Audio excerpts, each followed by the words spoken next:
बिस्मिल्लाहिर्रहमानिर्रहीम, अस्सलाम वालेकुम। मैं हूं सर चौधरी एक नई वीडियो के साथ हाज़िर हैं। मुल्क के सियासी मामलात हों या गुज़िश्ता रोज़ इमरान खान की महंगाई के ख़िलाफ़ एहतजाज की कॉल या फिर अदालतों के अंदर चलने वाले केसेस, इन तमाम मामलात के हवाले से मुख्तलिफ सहाफ़ी जो हैं वो क्या बात कर रहे हैं, क्या ख़बरें दे रहे हैं, क्या तज्ज़िये दे रहे हैं, वो मैं आपको इस वीडियो के अंदर बताऊंगा।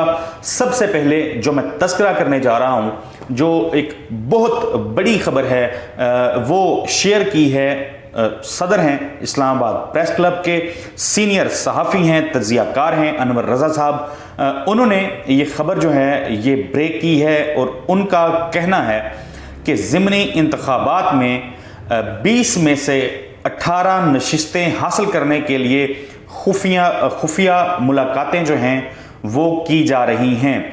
खुफिया मुलाकातें कौन कर रहा है उसका नाम उन्होंने अभी तक नहीं बताया, लेकिन तासुर ये दिया है, इस खबर से जो मुझे तासुर मिलता है या जो मैं कैलकुलेट कर पाया हूँ वो तासुर यही है कि शायद जो हुकूमत में मौजूद जमातें हैं, जो हुकूमती इत्तेहाद है, उसकी खुफिया मुलाकातें जो हैं वो चल रही हैं और मकसद इन मुलाकातों का है कि पंजाब में होने वाले जो ज़िमनी इंतखाबात हैं उसमें से 20 में से 18 नशिस्तें जो हैं वो जीती जा सकें।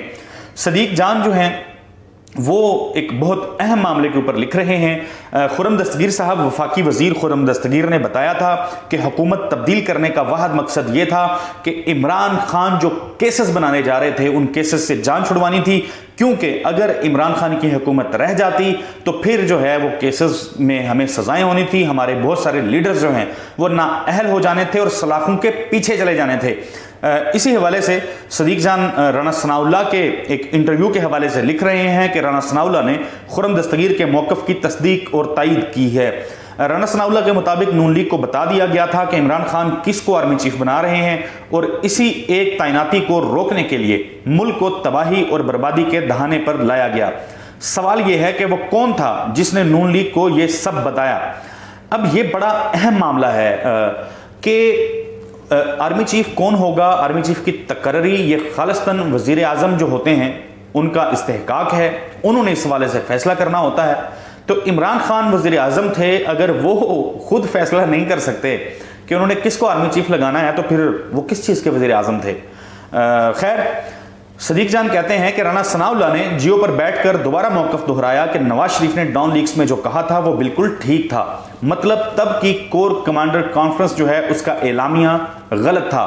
अगर डॉन लीग्स जो है वो ठीक है, वो नवाज शरीफ साहब का जो मौक़िफ़ है वो मौक़िफ़ ठीक है, तो फिर जो हमने देखा उसके बाद कोर कमांडर कॉन्फ्रेंस हुई, उसका एलामिया आया, फिर वो जिस तरह से tweet is rejected, notification is rejected वाला एक लंबा सीन जो चलता रहा, सब लोगों ने देखा, इस हवाले से वो कह रहे हैं। दूसरी तरफ अब एक अहम मामला है, हुकूमत जो है वो अपने सियासी मामलात के ऊपर लगी हुई है, अपने केसेस ख़त्म करने पे लगी हुई है, डॉलर उनकी उससे दस्तरस से उनको कंट्रोल करने से बाहर है, बाकी भी मामला जो हैं वो सारे तकरीबन उनके कंट्रोल से बाहर हैं। लेकिन इसके साथ साथ जो अहम मामला जिस पे हुकूमत की बिल्कुल भी तवज्जो नहीं है वो मामला है आम आदमियों का, आम पाकिस्तानियों और आम शहरियों का, क्योंकि अवाम जो है वो लुट रही है, क्राइम बहुत ज़्यादा बढ़ रहा है। सदीक जान ने लिखा है कि पंजाब हुकूमत की कारकर्दगी, रावलपिंडी ना सिर्फ शहर इक़्तिदार इस्लामाबाद के साथ मुत्तसिल शहर है बल्कि ये वो जगह है जहां हमारा GHQ वाक़ है। इस शहर में 2 दिनों के अंदर 100 वारदातें हुई हैं। ज़ाहिर है कि जब बड़े डाकुओं को इक़्तिदार में बिठाएंगे तो छोटे डाकुओं की हौसला अफजाई ही होगी। 100 वारदातों का हो जाना 2 दिनों के अंदर, मतलब ये बहुत बड़ा सवालिया निशान है। अवाम के पास तो पहले कुछ नहीं है, तो अगर चोर डकैत सरेआम घूमेंगे और 100 वारदातें होने लग जाएंगी 2-2 दिनों में, तो फिर अवाम का तहफ़्फ़ुज़ कौन करेगा? ये एक संजीदा और बड़ा सवाल है जिसका जवाब नहीं मिल रहा।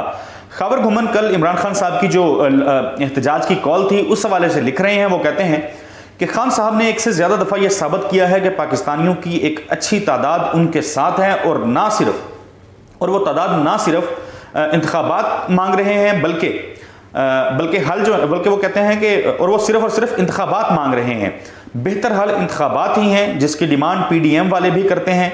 कल को अगर खान साहब का बयानिया भी सख्त हो गया तो फिर क्या होगा, सोचो और समझो।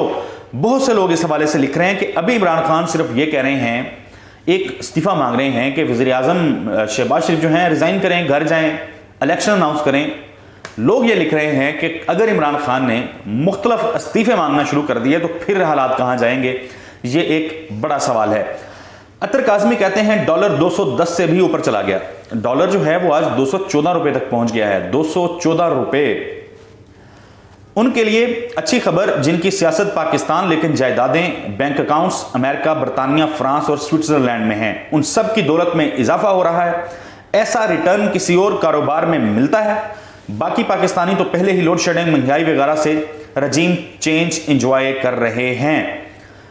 ظاہر ہے جن کے پاس ڈالرز ہیں, جن کا سب کچھ باہر ہے, جن کے سٹیکس باہر ہیں, جن کے پاس پیسہ ڈالرز میں آتا ہے, ان کا تو فائدہ ہی فائدہ ہے. مرے گا پسے گا عام آدمی, اور عام آدمی کی پرواہ بھلا اس ملک میں کس کو ہے.